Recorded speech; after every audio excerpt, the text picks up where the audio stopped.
The night of festive fisticuffs includes an encounter that promises to be hotter than chestnuts roasting on an open fire. Small in stature but big in entertainment value, the Philippines Marlon Tapales takes on Japan's Ryosuke Iwasa in a 122-pound tilt scheduled for 12 rounds. A winner of 7 of his last 8 fights, Iwasa won a 122-pound title when he stopped compatriot Yukinori Oguni in 6 rounds in September of 2017. Now Iwasa rebounded from losing the strap to TJ Doheny last year by beating Cesar Juarez last February in his USA debut. Tonight, Iwasa tries to reverse his fortunes against fellow left-handers. All 3 of his losses have come against southpaws. Tapales has faced only 2 lefties in his last 20 fights, and he's KO'd both of those opponents. He won a 118-pound title in July 2016 with a comeback knockout victory over Panglong Sorsingyu. He's lost the belt, though, on the scales in April of 2017. He's won 12 straight since losing via majority decision, and he stopped his last 7 opponents, a career-long KO streak. This is his 3rd straight fight on American soil. Al, provide us with the 411, please. It's very rare that in such a low weight class you have such a big disparity in height and reach, but that's what we have here with Tapales facing a big canyon to get past in terms of the height and reach. Not surprisingly, he says, I want to get on the inside. And the rules for our fights tonight: no standing 8 count, no 3 knockdown rule. The referee or doctor can stop the fight. A fighter cannot be saved by the bell in any round. If an accidental foul or headbutt causes a fight to end within 4 rounds, it's a no decision. After 4 rounds, they go to the scorecards for a technical decision. And now with the official introductions, here's Hall of Fame ring announcer Jimmy Lennon Jr.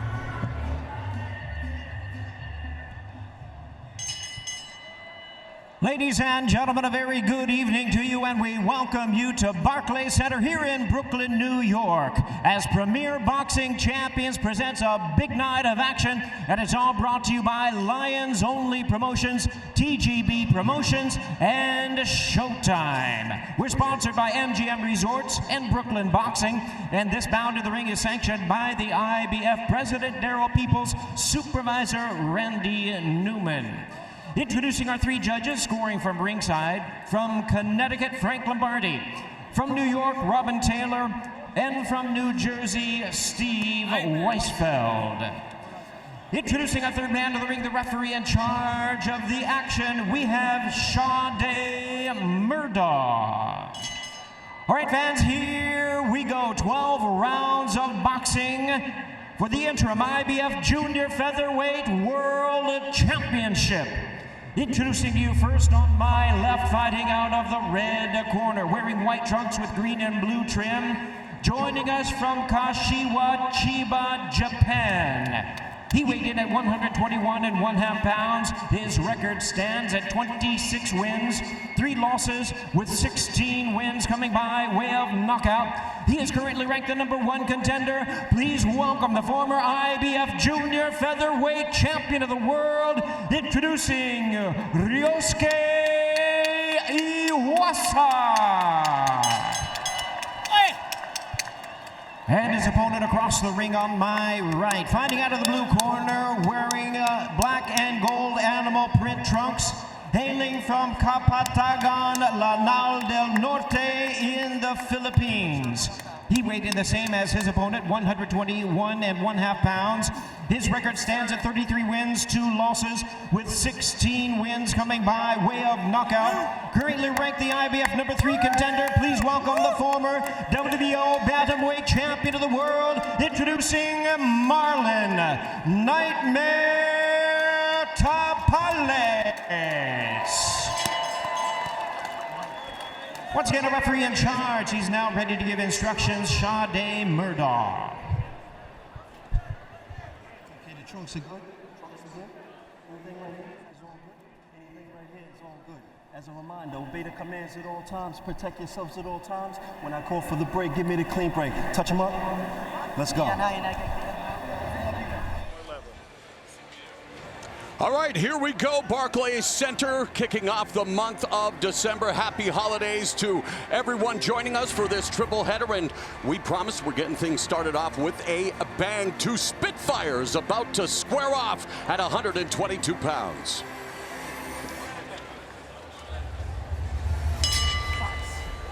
And here we go. Ryosuke Iwasa in the white with green and blue. Marlon Tapales in the black and gold. A battle of southpaws to begin the proceedings here tonight. And Al, when you look at a matchup of two lefties, what do you anticipate as being a potential trend?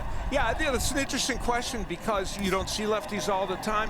I think it makes for a good matchup most of the time because just like two righties, they're well matched in terms of how they approach each other. And these two especially, I think we're going to see a lot of action. And one thing, a lot of southpaws don't like to fight other southpaws. Yes. Because they, just like right-handers don't see a lot of southpaws. Obviously, right. Southpaws also don't see a lot of southpaws. And how many times can you say southpaw in how many sentences, right? You just broke the record. Having said that, Ryosuke, I think all his losses we were going over yesterday have been two southpaws. Yes, all three of them, as we mentioned, two of them via knockout. Daniel Roman, who's currently out with an injury, he holds two of the 122-pound belts, while others with a title claim are Emmanuel Navarrete, Ray Vargas, and Brendan Figueroa. Both Tapales and Iwasa, of course, a victory here will give them a pole position, potentially at a crack at a full title in this weight class. It's a very talented division, and these two men who are former champions really want a shot at that title, and that's at stake tonight. In 2011, Iwasa lost to Shinsuke Yamanaka, one of the best Japanese fighters of recent years, only Iwasa's 9th pro fight. And when you talk about one of the best boxers in the world, you have to mention unified bantamweight champion Naoya Monster Inoue, who's already conquered 3 weight classes. Tapales wants to get on the inside. We mentioned during the tail of the tape that he is facing a big height and reach disadvantage, but he feels he can get on the inside, and so far in round one, he's been able to do it.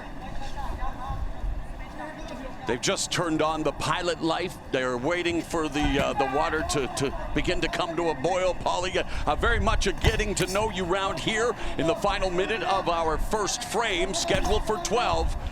Yeah, Tapales is actually, I noticed him trying to set the same trap over and over again. He's trying to touch with the jab to the chest, to the stomach, and then trying to shoot that left hand over the top. And basically what the point of that is to try to get the eyes looking down and then sort of surprise you with the shot to the head.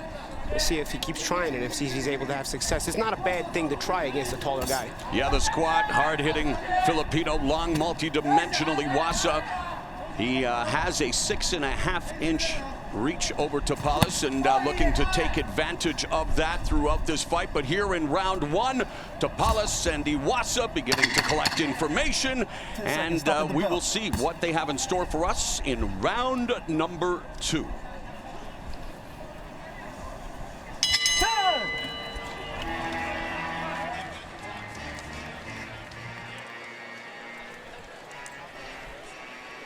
We'll take a look at the keys to victory for these two fighters, starting with Tapales and what he needs to do to be successful. Wants to get on the inside, get past that reach advantage. Once he's there, wants to be as physical as possible and push Iwasa around a little bit and make him feel his physicality. Now, the right uppercut is a terrific punch for him, potentially a game changer in this fight. As for Iwasa, he wants to control the range, obviously. He did so pretty well in the first round. He's got a good jab to do that. Cannot afford to get himself on the ropes where Tapales can really tee off. I've seen Tapales really dominate fighters on the ropes, and the left hand. He's got a terrific left hand, and that was a punch that even Tapales' people said they're wary of. The bell and round number 2, 2 former titleists inside the ring, 2 former titleists in the respective corners. Shoji Kobayashi is in Iwasa's corner, a former super flyweight champion who retired in 2002, while for Tapales, he is trained by Rodel Mayol, a former light flyweight champion who retired in 2012. You don't see that every fight out. Very, very seldom, and both of them were terrific fighters, obviously. And they both are they love the fighters they're training. You could feel from them when we talk to them that they really enjoy working with these men and think they're very talented. And here we have Iwasa attacking the shorter Tapales with a combination as Tapales leaned in, and pace beginning to pick up a bit here in the second round as Iwasa tries to establish the jab, just glances the glove with the left cross. And that's the distance Iwasa wants to be at right there. You know, if he can keep Tapales on the end of that jab and the end of those 1-2 crosses, he'll be having a comfortable night. And meanwhile, Tapales out bouncing in, trying to navigate the landmine, that length at disadvantage, and trying to find some real estate of his own. Yeah, he wants to be working on the inside. So far, he hasn't been able to stay in there for any lengthy period of time. And it appears early on Iwasa being more adept at putting together the combinations and just really trying to set his own rhythm, as Tapales came back with a sharp counter right, but it is, oh, there's a nice left hand from Tapales. It seems like Tapales has more attempts at the explosive shots, while Iwasa just wants to sort of be in control. Not looking so much for the explosiveness, but just looking for the conventional shots. Yeah, the consistency. Yeah, the consistency, exactly. He'll be happy if he can just keep it with 1s and 1-2s. It's Tapales looking for the big hooks. And Iwasa at the belt line with that lead right. And again, Tapales, Al, finding a home for that chopping overhand left. You know, most people would have thought Tapales' right hook and that right uppercut I talked about would be the most effective weapon. So far, it's been the left hand. And Iwasa again sticking out that jab, lead right uppercut, misses, and there a windmill left hand by Tapales. So we're seeing an uptick in the offense here with less than 40 seconds remaining in the second round. Tapales leading with that catapult left. And Iwasa again just beginning to probe with the jab. And you see, it's not always Tapales who's attacking. Iwasa's doing a good job of pushing him back from time to time. Again, Tapales trying to score with that naked lead left. There's a sweeping left hook by Iwasa. So the water now percolating as we head to round number 3, Barclays Center in Brooklyn. Let's go to Jim Gray. Those world titles. Don't want to look too far ahead, but you've got Matt to get past. But are you got your eye a little bit on this main event? Absolutely. He's got a world title belt, and that's what I want. Canelo, GGG, all the big names in the middleweight division, I'm coming. Mr. Charlo as well. Good luck, Chris. All right. Absolutely. Back out to you, Morrow. All right, Jim. Speaking of the world, we have Japan's Ryosuke Iwasa against the Philippines. Marlon Tapales going at it at 122 pounds. Iwasa coming off a career-long 294-day layoff and putting together as sturdy a game plan thus far as one could ask, as he's unloading with a couple of power shots there. Both men landing good shots. We asked Tapales, a lot of lefties to spar with. He said, you know what, since Manny Pacquiao, everybody in the Philippines is a lefty. And he's been inspired. Tapales has been inspired by the fact that his teammate John Riel Casimero just won a title recently, and of course that adds to the motivation. Right now as we speak, 4 belt holders hail from the Philippines. Yeah, impressive. This fight in this round is getting comfortable at that middle range, middle distance right there, and that's I think that's an advantage for Tapales. And he just landed a nice right. Yeah, not that Iwasa can't have success here. He lands the occasional good shot, as you saw right there. But Tapales, this is the range he wants to be at. Oh, and there Tapales did take a knee. 10, man. 5, 6, So it was a headbutt. 7, 8. Come to me. Come to me. That's a head, right? Let's go. And that will officially be ruled the 4th knockdown of Tapales' career, coming here in round number 3. It'll be interesting to see between rounds if it was a left hand. I thought it was a left hand, but maybe from the other angle, you know, maybe it was a headbutt. Iwasa Definitely want to see the replay now. putting together combinations, and now, of course, there will be a sense of urgency from Tapales to try to get back into this round, and he does so, landing the naked left hand as Iwasa momentarily cornered. There's a jab from Tapales, and Al, some bruising around the right eye of Tapales. Yeah, and so that might strengthen the case for a clash of heads. We'll take a look at it, obviously. You know, I'm surprised that Tapales has had such success with that left hand. There's the hook, which is his normal calling card. So you're saying he's a natural righty, Al? Yeah, and the Filipino style, just fighting lefty even if he's a righty. Exactly. Maybe they switched them.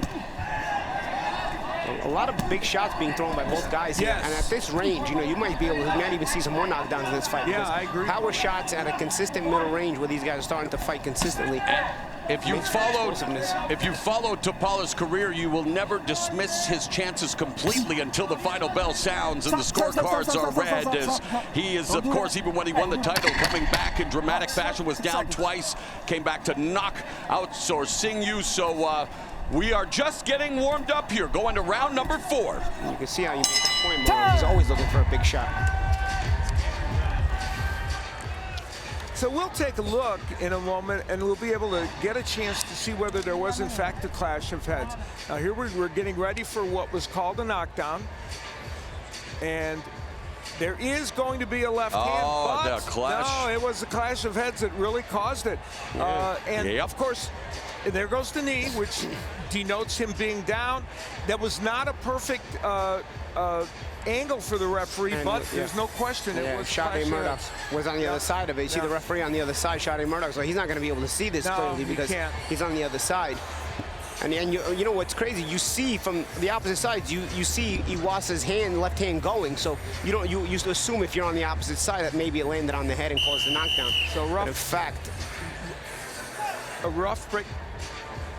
And that's what obviously caused the Shada Murdaugh to think the punch did land. Unfortunate for Tapales, as he was having himself a good round to that point. Yeah, absolutely. And this is now round number 4, scheduled for 12. Tapales and Iwasa meeting in the center of the ring. And let's bring in our rules experts, Steve Farhood, to talk about the knockdown and why he went down, Steve. Well, Mo, despite what the replay showed, the rule is if the referee rules a knockdown, the judges have to score it that way. So that's a 10-8 round for Iwasa, regardless of whether it was a legitimate knockdown or not. Yep. Is that where replay would be? That's a good position. Yeah. You know, it's funny. 6 years ago tonight, I fought Zab Judah, and in this building, and I had the same thing happen to me. I tripped over Zab's foot, and he was ruled a knockdown. Five fights here at Barclays, including the first time Showtime held a boxing event here. The first boxing event at Barclays, October 2012. Here's our 20th card. Wow. It's home of boxing here. That's for sure. But when, unfortunate for Tapales last round because it probably goes from a 10-9 round for him to a 10-8 round for Iwasa. At the 3-point swing, we'll see if it ends up having an effect on the scorecards later in the fight if this fight goes to distance. Iwasa using his jab effectively, Al. How would you like to see him capitalize on it? Yeah, I mean, he hasn't thrown the straight left too much behind it. There it was, though. The minute I said it, he threw a jab, and then he had a straight left hand. And he's got a really good left hand, Iwasa. And so I think as this fight goes on, we'll see him use it more. Just past the midpoint of the 4th round, and Iwasa again. Oh, there Tapales coming with the right uppercut, misses, goes upstairs with the right hook. A battle of left-handers, 2 former titleists, looking to get another opportunity at 122. So that's a little matchup of styles, though, you know. But every fight, every round is tactical, yet not boring at all. I agree. Final minute of the 4th round.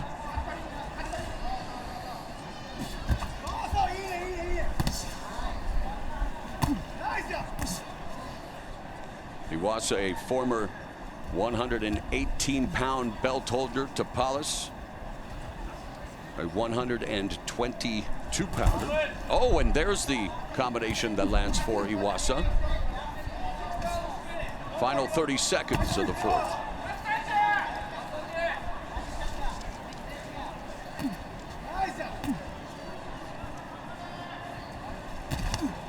Iwasa lands a combination. Yeah, when Iwasa can keep it consistent at this distance, there it is again, the nice 1-2. He's actually in control pretty well. Then he goes into his lows. Tapales flies in with these big shots and lands some of them.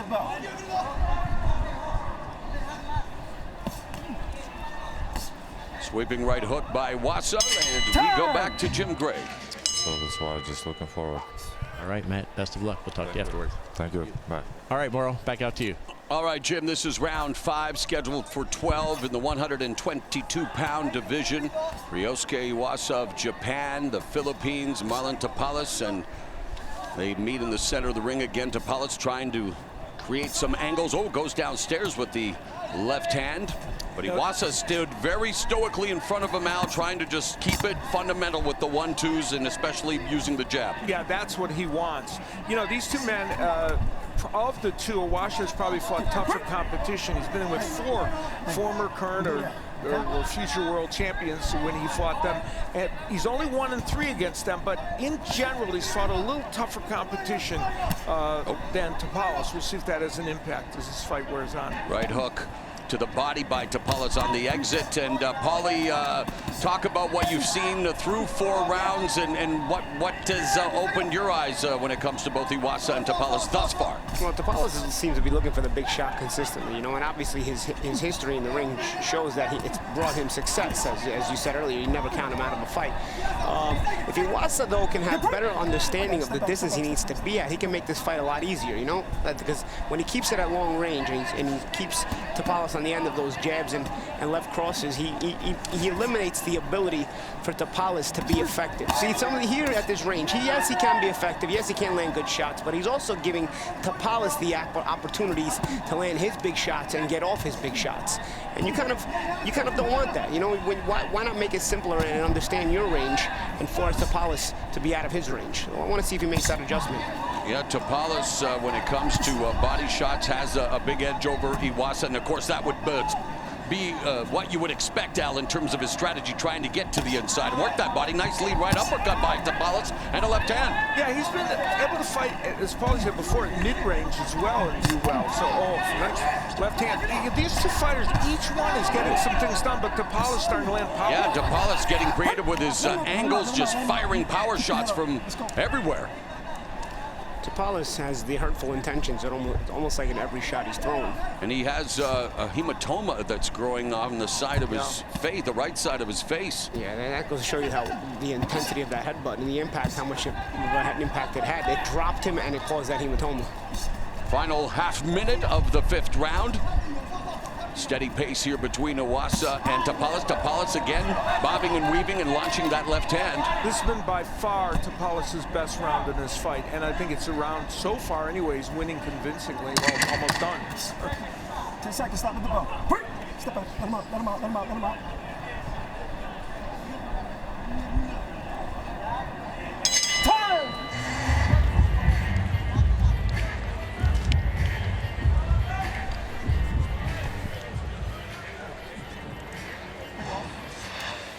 I mentioned what a good round it was for Tapales. There he lands that right uppercut. We talked about that during the keys to victory. He wants to land that punch, and he landed it from far out, which usually you are not able to do. And then later on, the left hand, the lead left, which has been a repeated, a weapon that's been repeated for him in this fight, and he's been very effective with it.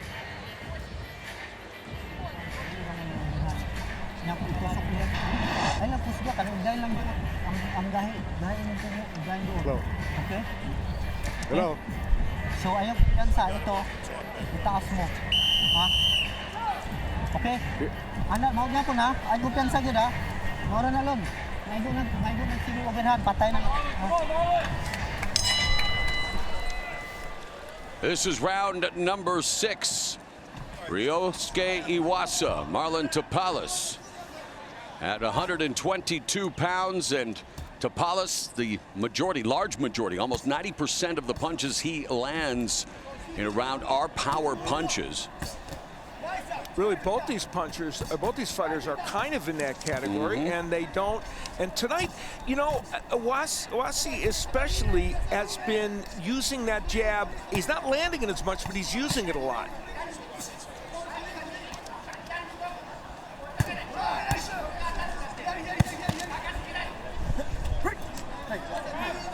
Don't pull him down. Don't do that. The 122-pound division, as we know it, started back in '76. Japan has produced 10 champions at this weight class. The first was Ryo Kobayashi back in '76. Arguably the best Triple Crown titleist, Sozumi Hasegawa. Who's in the corner And in the corner we have Shoji Celis Kobayashi, who was a former super flyweight champion. Any relation to the Kobayashi you mentioned? Kobayashi? Kenta Kobayashi, I know, from the world of Puroresu. I don't think they're related. Was there Kobayashi and the usual suspects? Oh, there's Tapales landing the solid left hand over the top, but then here in the clinch, Iwasa beginning to big brother him a bit out. Yeah. Yeah, that's for sure. You know, that last round by Tapales is one that Iwasa really wants to erase that in this round. He's been come out with conviction, but he hasn't been able to land his punches as effectively, I don't think, as he wanted to.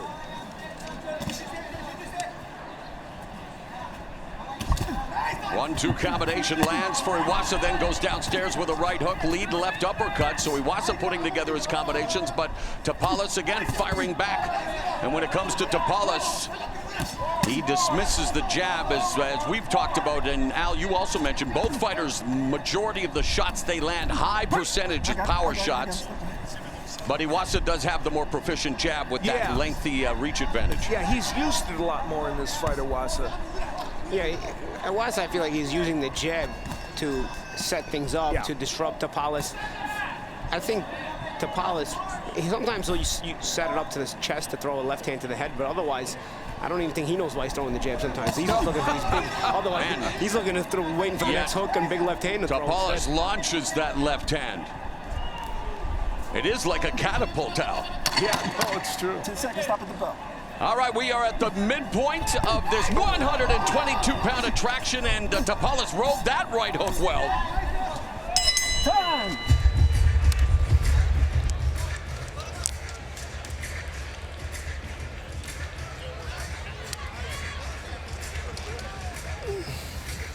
Iwasa had a pretty good round in this past round, and it came out with a lot of conviction. And again, there's the jab, setting up the straight left hand and coming with a beautiful right hook. That's just a classic combination. And an attempt at countering by Tapales that didn't quite get there. And then we talk about the combination punch, and here's another example. Again, the jab which lands, a straight left hand which lands, he's been really good at that combination. And so if you do it once, why not do it again? And he does. And then the right hook, which we've talked about from Tapales a lot, but Iwasa has a pretty good right hook as well. So a very good round for Iwasa. And I thought Tapales did a good job to take a lot of the steam of that right hook off the way he rode with it. As we begin the second half of this 12-round, 122-pound attraction, you are watching Marlon Tapales in the black and gold representing the Philippines, and Japan's Ryosuke Iwasa is in the white with green and blue. Mauro Ranallo, Al Bernstein, Paulie Malignaggi at ringside, joined, of course, by Brian Custer, Jim Gray, and Steve Farhood. You know, Iwasa, 11-year veteran, even though he's just a little shy of his 30th birthday. And some people, you know, when you get to that point, you've been an 11-year veteran, you started early, are you shop-worn? No, he shows no sign of that. He's a very sharp fighter.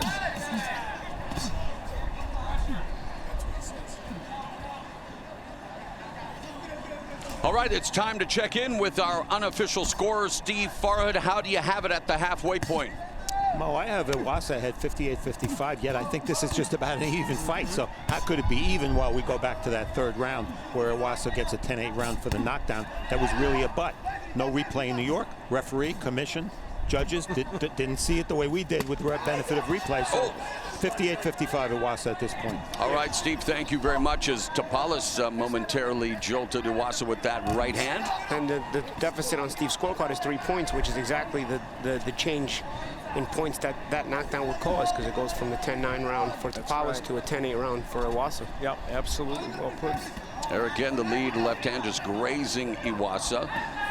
And how could Tapales better utilize the left hand in terms of the physical dimensions and everything? Because it is telegraphed, his left hand at times out. Yeah, it is. He's getting it. Wow. Nice straight. He can untelegraph left hand. He can untelegraph it. Yeah. Well, I think he could use the jab to help set it up. That would be the best thing.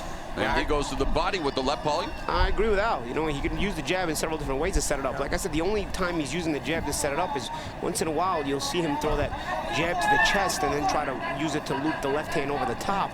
But there's different things he can do. He can also punch off his feints to close the gap a little better. Wow, and there Iwasa lands a 1-2, but then triples up with the right hook. As you start to see fatigue coming in, less head movement, and these straight shots start to land more effectively. You're right, Iwasa beginning to land at a higher clip. Another short right hook on the exit by Tapales. Coming up on the final 30 seconds of the 7th round. A not so subtle shift in this fight with Iwasa starting to kind of control things. Iwasa has fought the large majority of his career at Japan's most famous boxing arena, and he Ryosuke Palace, Korakuen Hall, but in his last 2 fights, here on American soil, Tapales again. So Iwasa and Tapales looking to make it here in New York City as we go to round number 8. Time.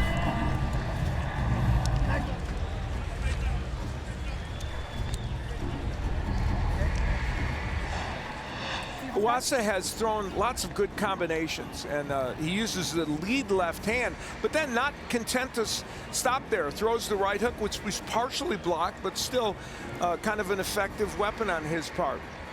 Last 2 rounds have been very effective for Iwasa, and then later on in the round, again the straight left hand, the lead right hand, followed by a right hook. Probably the difference in this fight is Iwasa landing combination punches and Tapales being more happy to just punch one at a time. But again, Tapales throwing every punch with what he hopes will be bad intentions. You can do it. And you made the point that you never count him out. Important fight, so you can't count him out in the fight. In the famous words of another New York legend, it ain't over till it's over for Marlon Tapales. Here as we begin round at number 8, and Iwasa working the body with the right uppercut in the left. And Tapales, he started boxing at 12. No formal amateur experience, but he used to fight in the streets in these organized fights for what was a relative pittance. But he did that 50, 60 times and made his bones before turning professional. But both Tapales and Iwasa always hungry for more. Well, that's sort of like an amateur career in of itself. Yes. 50, 60 street fights. But you're being paid, so it's almost a professional. But just trying to stay alive, literally. Watch the elbow, watch the elbow. No head, it wasn't amateur in that respect. Now, Tapales getting a little wild now. He's throwing some wild left hooks. Oh, whoa, beautiful sweeping right hook there by Tapales. Tell you, Iwasa comes back with that right hook to the body very smoothly after that. A lot of those 1-2s. Sometimes he throws that sharp 1-2, and sometimes he'll throw that 1-2 and really lead into a nice right hook to the body. He's thrown it a few times, and it's been a nice combination for him. Beautiful 3-punch combination through the guard, and then Tapales backed up on the ropes, but again launches that left hand. Don't push.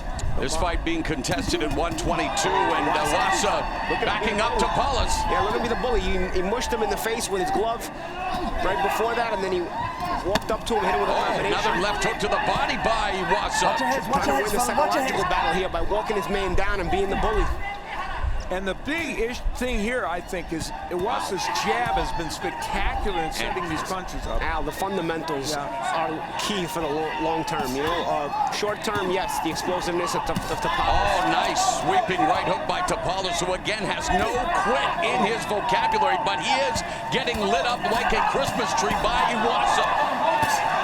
A minute left in the 8th. A gutsy performance by Tapales. Yeah, tons of heart by Tapales. He ends with he's one big shot, but Iwasa's starting to find him more often with these combinations. And again, as you fatigue, it's harder to get out of the way of punches, especially when they're nice and short, the way Iwasa throws them. 16 of Iwasa's 26 victories have come via form of knockout. Tapales, 16 of his 33 victories have come inside the distance. Again, Tapales was down twice in that title victory in July of 2016 against Pungwang Sorsingyu. Both of them were due to body punches. Yeah, he's a very good body puncher when he can get that punch in. But he also showed susceptibility in that fight to them as he comes on strong here in the final 10 seconds.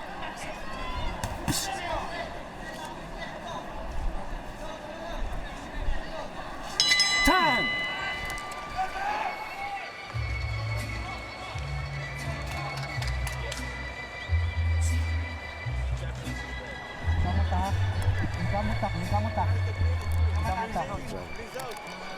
One short. That was a good round, Marlon, for you. That was a good round. Towel. Okay. Try to focus on the light. Lon, paminaw lon. Sikita mo lon. Luwag lang. Kami mong bukod lon. Buot kayo mong Marlon, watch me. Listen to me. Be careful. When you hit the down. I-focus. Ha? You're good. You're focusing, right? Focusing. Good. Ayun. Take him back. Diskarte ha. Conservative. Piana. Make a good hit, Marlon. Make a good hit. Make a good. Round number 9 at 122 pounds, and we talked a little bit about the history. When you talk about the very best at 122 pounds ever, you got to talk about Bazooka Wilfredo Gomez, a Hall of Famer from Puerto Rico, and his record, 17 consecutive knockouts and title defenses. I had the thrill of doing one of his fights in the Olympic Auditorium, and I'll tell you what, just exciting. Yeah, what a special fighter, not just for the power, but what a great technical boxer as well. You know, Tapales on a 12-fight win streak, as you mentioned, Marlo, 7 KOs in that group. So he's been on a real roll. And this, right now, Iwasa is putting a halt to that kind of momentum. Again, Tapales, a power puncher, so he's in it till the end. But right now, Iwasa's controlling things. Sweeping left hook by Iwasa. Tapales digging to the body. Tapales dropped out of high school at 15, turned pro in 2008. Iwasa, only boxer in his family, started boxing at the age of 14, had about 66 amateur fights. And of course, both of them have had a taste of what it's like to be a belt holder in their respective careers, but looking to get closer to becoming a 122-pound titleist. And you mentioned Roman earlier. A fantastic fighter, Navarrete. I mean, there's some just terrific fighters in this weight division. And I'll tell you what, these are 2 good fighters we're watching. And Iwasa right now separated himself a little bit in this fight. And still some head movement from Tapales. It's worth mentioning he's only had 1 trainer since he started boxing, which is the ex-world champion, Kobayashi. Going back to the name, the trainer of Iwasa is what was the full name, Moro? The ex-world champion. Iwasa was Shoji Kobayashi. Yeah, ex-world champion fighter.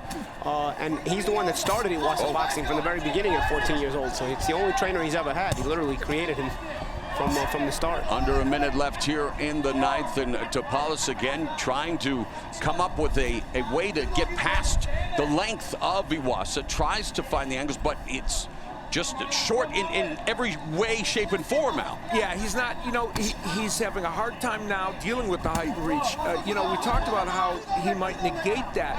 And earlier in the fight did a little bit. Now that's becoming a factor. Yeah, because as you fatigue, you need your fundamentals even more. And he got countered there with a chopping right. And Tapales' fundamentals have not, we're not, even going into this fight, you knew Iwasa had the better fundamentals. Yeah, that was a good-looking right uppercut by Tapales. As the fatigue comes in, you know, it becomes harder and harder to defend and even be effective. Under 10 seconds left in the 9th, and Tapales comes forward again with that left, but Iwasa, very controlled, very methodical, has not been disrupted by Tapales. Izo, good. Ryosuke. Breathe in, breathe out. Breathe in, breathe out. Breathe in, breathe out. Breathe in, breathe out. 1-2 is careful. Careful with 1-2. You don't do 1-2. It's not effective. Chase that guy. Chase. Press. If you press, they will come. If they press, come. Cover well. Protect your face. Body. Face. Protect. You're good. You can do it.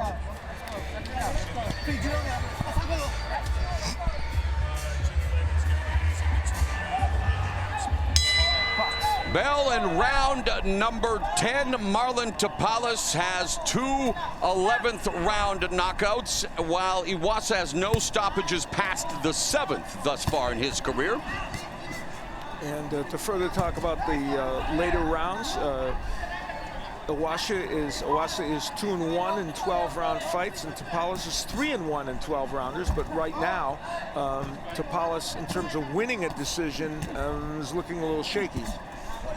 Oh, and there's another lead right hand by Tapales, bouncing off Iwasa. Our unofficial scorer, Steve Farhood, has Iwasa well ahead. The other thing that worth noting is that Tapales, we said he's a good power puncher. Oh. He's already landed some big power punches and not really affected Iwasa that exactly. much.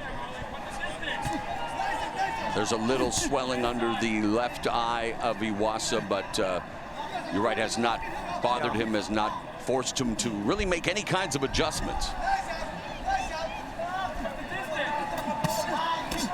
There's a double, triple right hand by Tapales, and again, you know he's throwing it with power, Al, but it's not enough. And in that instance, he did throw it in combination. It's the same punch, but he threw it several times, and that's the difference, you know. Iwasa has thrown combinations and not seen that from Tapales. But Tapales also has to earn his distance. So if Iwasa gives it to him, especially with the fatigue factor coming into play here, it's much harder for Tapales to find that distance. So there, when he is able to find it, you see he still has those explosive punches ready to go. But Iwasa can make it easier if he controls the distance a little better. In this round, Tapales has landed some nice power punches. It's been a better round for him to some extent. What has impressed you the most about Iwasa, Paulie?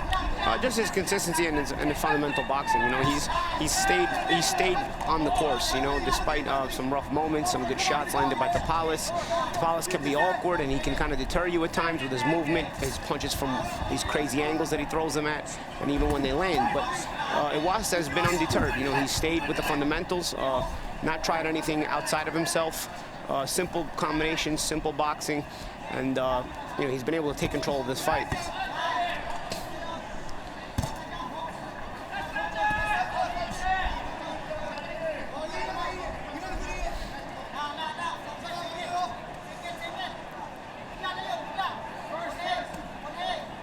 Again, Iwasa splitting the guard with the jab, and again, it's Tapales just loading up naked power shots, trying somehow to dent the armor of Iwasa. As we head to the penultimate round here at Barclays Center in Brooklyn, the first of 3 fights coming your way on Showtime Championship Boxing. 4-0 at 160. Defending the 160-pound title against Dennis Hogan. In our main event right now, this is round number 11 between these 222-pound pugilists. Marlon Tapales of the Philippines and Japan's Ryosuke Iwasa. And Iwasa peppering with the lefts, but now Tapales trying to close the distance.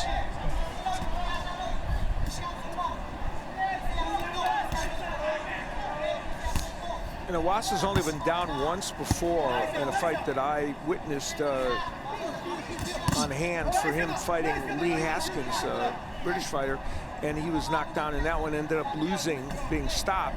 But that's the only time he's actually been floored. So. Yeah, and Tapales has had 2 knockout victories. At round 11 and on cue, Iwasa drops Tapales in round 11. 6, 7, 8, 9. Counter over the top. Come to me. And he looked right back at his corner as he was stopped. Well, we talked about lighting the pilot light in round 1, and here in round 11, Iwasa snuffs out Tapales' pilot light with an 11th round stoppage as Iwasa improves to 27-3 with his 17th victory via form of knockout. Tapales and his camp said the one punch they were most concerned about was a straight left. We talked about that punch in the keys to victory, and it ended up being the most important punch as Iwasa used it to score his knockout. And ho, ho, ho, Iwasa gets a KO for Christmas. You know, as he walked to the neutral corner, he was looking at his corner, and we don't have a translator in the Japanese corner of Iwasa, but I wonder if maybe his trainer was telling him to look for the left hand. We did have, what trainer was telling him to look for the left hand on top of the jab, because he landed, it dropped him, and looked right back at his corner on the way to the neutral corner, like almost nodding in approval, as if like he followed the instructions or something. So a fantastic finish for Ryosuke Iwasa, who, of course, we've talked about Daniel Roman currently on the shelf, but he holds 2 of the 122-pound belts. There's Emmanuel Navarrete defending the title tonight. Ray Vargas, Brendan Figueroa, and how do you fit Ryosuke Iwasa into the mix, Al? I think he's shown us tonight that, and he's a former champion. He's he's ranked in the top 10 by virtually every organization. So clearly, this is a 29-year-old, soon to be 30, who deserves, I think, at some point to get another championship. Good sign of sportsmanship from Tapales. Yep, and we take a look from our camera above, and you'll see him using the jab, and that's part of the way he's setting up this straight left hand. He uses the lead left to get Tapales down, and that left hand had landed a lot in this fight before, usually with the jab setting it up. In that case, actually, even though it used the jab a little bit before that, it was primarily a lead left hand. And was over the top of the jab of Tapales, and he timed him very well. What he did, Al, he backed him up with his own jab. It forced Tapales to feel like he needed to react. There was a stumble. And a good stoppage by Murdaugh there with that stumble. You see the Tapales gets backed up. Oh, here's the counter left hand right off the top. There it is, right over the top of the jab. And yet what it was is, from a psychological perspective, he backs up Tapales to the ropes. Now Tapales feels like, I'm backed up, I need to do something. So he sort of shows that lazy jab, and Iwasa was waiting for it. Yeah, here's what you're talking about. The lazy jab, the straight left hand over the top. And, you know, Iwasa had used that punch a lot during the fight. And it is a power punch. It's his best power punch. That's what he uses to create knockdowns and knockouts, and he was able to do it tonight. And we'll look at it again because it was a great knockout. And again, he comes over the top. And while we talked a lot about Tapales' power during this fight, there's no question, and Mauro had alluded to Iwasa's power and how he can get people out, and he was able to do it tonight. One punch, one headbutt earlier, one left hand later. Yeah, here in BK, they just love his flashy ways. Iwasa just hit him with the force-like Obi, and Iwasa stepping closer to another opportunity to become a 122-pound champion. Let's go to Jimmy Lennon Jr. Ladies and gentlemen, we have the time of 1 minute 9 seconds of round number 11. The referee in charge stops the contest. He is the winner by way of technical knockout. He is now the interim IBF Junior Featherweight World Champion, Ryosuke Iwasa. Well, we talked about Iwasa trying to reverse his fortunes against fellow left-handers. All 3 of his losses coming into tonight's fight came against southpaws. Well, that streak is over, and Iwasa again with an impressive victory to kick off our evening of festive fisticuffs here in Brooklyn. I love your alliteration. So do I.